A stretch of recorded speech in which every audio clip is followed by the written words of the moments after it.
emulation took a hard blow. A lot of people are upset that Yuzu is no longer around, and honestly, that's not really the hard blow, but rather the hard blow is Citra, the 3DS emulator, no longer being around. To me, that hurts me more than Yuzu no longer being around. But before I get into that, don't forget to hit that like and subscribe button. We are trying to hit 1,000 subscribers by the end of March, so every little bit does count, as well as share the channel. That does help out a lot. So let's go ahead and dive in and talk about why I feel that Citra going away is the hardest blow of them all.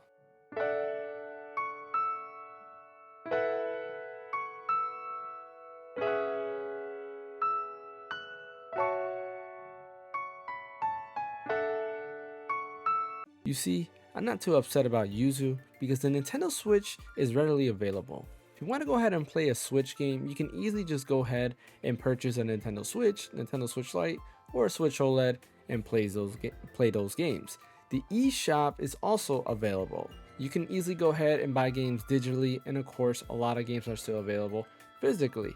So those games are readily available, and I'm not worried about that. I personally own a Nintendo Switch, and if I want to play a Switch game, I already play them on Nintendo Switch anyways, so that doesn't bother me.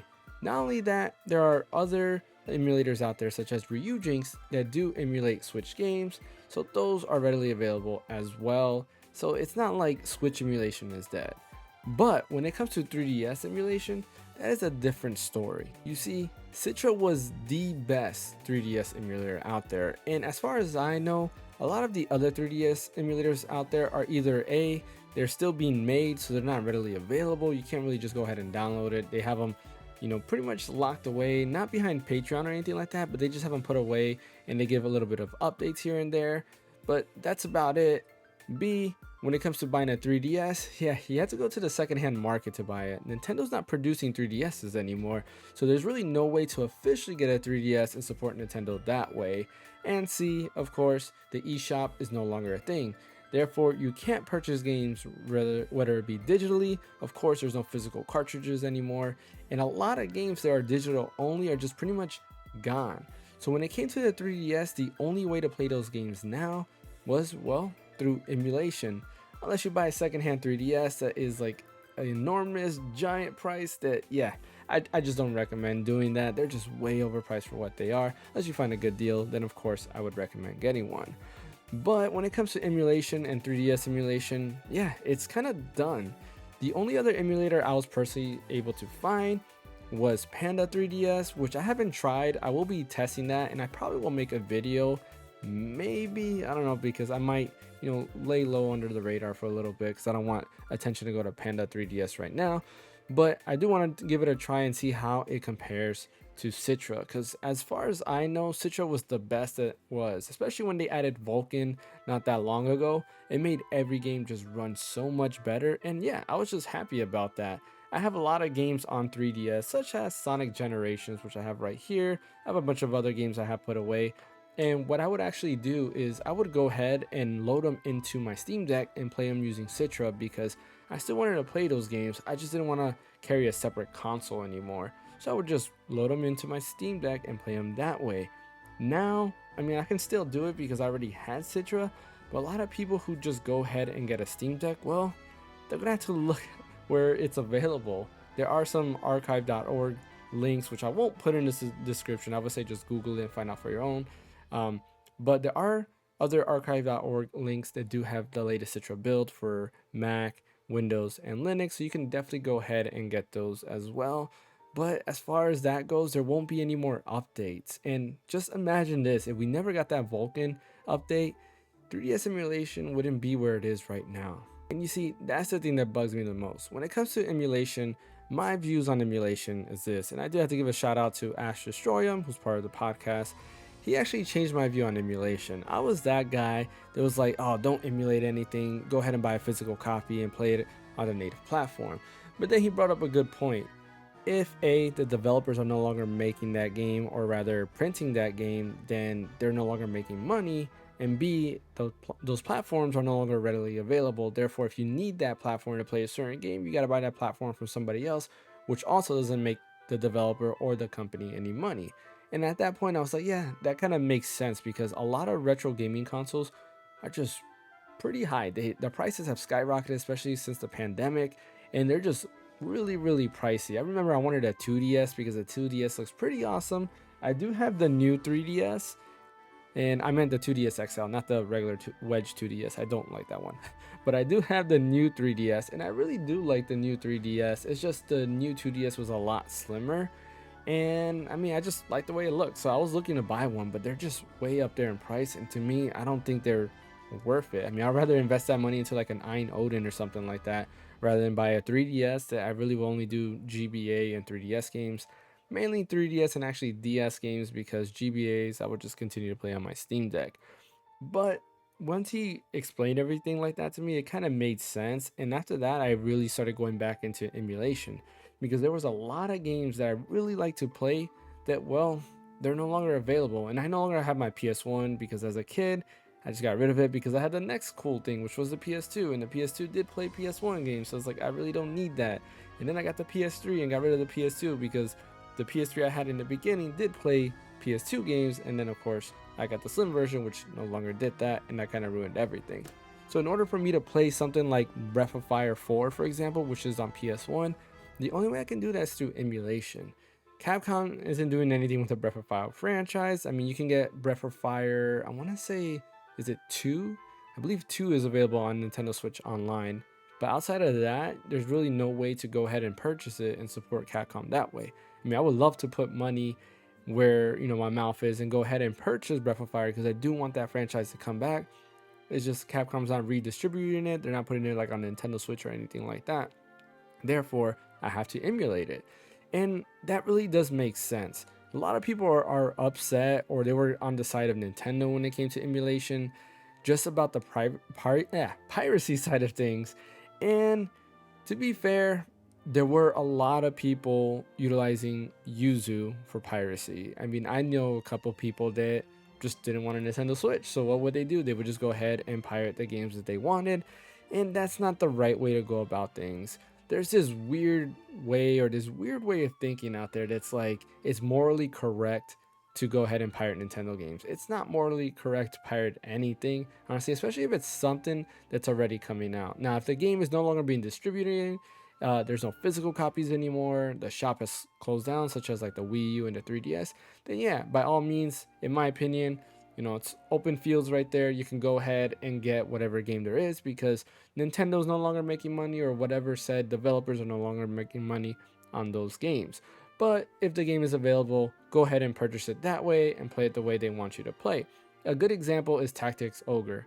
I actually had Tactics Ogre on my Steam Deck, the PSP version, and then of course we had a remaster come out not that long ago. And it was funny because maybe about 2 weeks after I put it on my Steam Deck, the announcement came out, and I was like, oh wow, Tactics Ogre is now coming out. So what do I do with this? So I just went and archived the PSP ROM and put it away. And yeah, I haven't bought Tactics Ogre yet, but I am looking forward to going ahead and buy it so I can play it. Super Mario RPG was another one. I had the SNES one. I went ahead and archived that, and I bought Super Mario RPG on Nintendo Switch. So yes, those are scenarios where there was an available option for me to buy it and support the company, so I did it that way. But like I said, in those scenarios, I think that's okay. But when it comes to Citra and 3DS emulation, there's something unique about those games. A lot of those games probably won't get ports because they really relied on the second screen that, well, the 3DS has. 3DS always had two screens, such as the DS, and a lot of these games really relied on that second screen, that bottom screen with touch screens and so forth. And when it comes to emulating them, yeah, it's not the best, because you have to either A, have a mouse available, or B, have a device that has a touchscreen so you can touch the bottom. But still, you can play those games, and that was a cool thing. You were able to play 3DS games on current platforms, whatever platform you have, and there were games you missed out on, didn't get to buy. You know, there's games like I haven't bought, like Hey Pikmin. It's a game that I never got around to buying, and I missed out on it, and I really would like to play it. I just do not want to spend, you know, the money to go ahead and buy it off of eBay for some outrageous amount. But when it comes to Citra, that's the thing that's gonna suck, because 3DS emulation, unfortunately, it's almost like wiped out the face of the earth. Panda 3DS, again, I haven't really tried it, so I don't know how good it is, but I know Citra was very good. I was able to play Smash 3DS, which is very unique. Smash Ultimate, in my opinion, is not really a replacement for Smash 3DS, because Smash 3DS does have certain things that is exclusive to Smash 3DS, and I really do like that. I always go back to older Smash games such as 64, Brawl, Melee, and so forth, because they were all still very unique in terms of like their solo or single player campaign, even co-op. They have different co-op modes. Smash 3DS has Smash Run. Melee had like a story mode that was kind of like Subspace, but it wasn't. I believe it was called Adventure Mode, and you can go ahead and do that through co-op, and that was kind of cool, and it's still very cool to experience. It was pretty awesome to go ahead and put it on my Steam Deck, and with my kids experience Subspace Emissary with from Brawl with my kids, and that was a unique experience for them because they never played these games. And with 3DS, I feel like there's a newer generation that's gonna miss out as of right now on a lot of games because the 3DS library was really, really good. So in general, not having Citra, I think, is the biggest blow. Yeah, Yuzu's not available, but you can still use Ryujinx, which I think is still pretty good. There's a lot of good things going on with Ryujinx, and that's still an option. And again, you can always buy a Nintendo Switch, which is the right way to do things, I would say, if you don't own a Nintendo Switch, and play it on there. But as far as 3DS goes, yeah, we're gonna have to wait for somebody else to go ahead. Hopefully Panda 3DS works pretty good, and the games that I have available will work just as good on there. If not, hopefully somebody else steps up to the plate and makes a good 3DS emulator, because the 3DS library is pretty amazing. There's a lot of great games on 3DS. Of course, you have like Pokemon X and Y, which we're getting ZA coming, or Z2A, however you pronounce it, coming next year. And that's a game that probably a lot of people, if they haven't played it already, are going to want to dive into to kind of understand where Legends ZA or Z to A is going to be, or do a recap of what the region of Kalos has to offer, right? And now, if you don't have a 3DS, you're kind of SOL. You can buy a 3DS or a 2DS, but they're crazy expensive, and in my opinion, not worth it for those prices, especially because they're no longer being supported.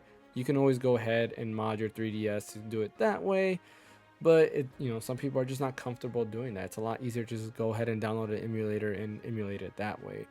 And when it comes to video game preservation, yeah, that's one less system that can be preserved, and that kind of sucks.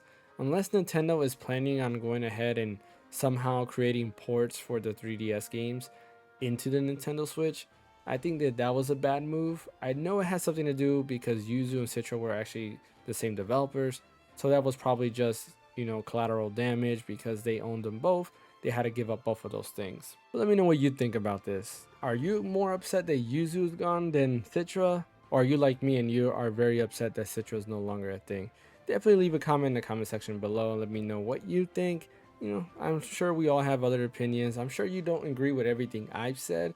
And sure, leave a comment in the comment section below and let me know what you think about that. But I stand firm in my belief, and I'm really upset that Citra is no longer around. Hopefully, like I said, Panda 3DS kind of takes up the mantle and goes forward. Thanks for watching. Don't forget to hit that like and subscribe button. We are trying to hit 1,000 subscribers, hopefully by the end of March. Every little bit does count. Share the channel, that helps out a lot as well. We do stream pretty much twice a week, and then every Sunday, of course, we have the Random Encounter podcast, where we talk about pretty much all the news, such as the Yuzu and Citra incident, as well as other things that go on in the gaming world. My name is James. I'll catch you guys next time.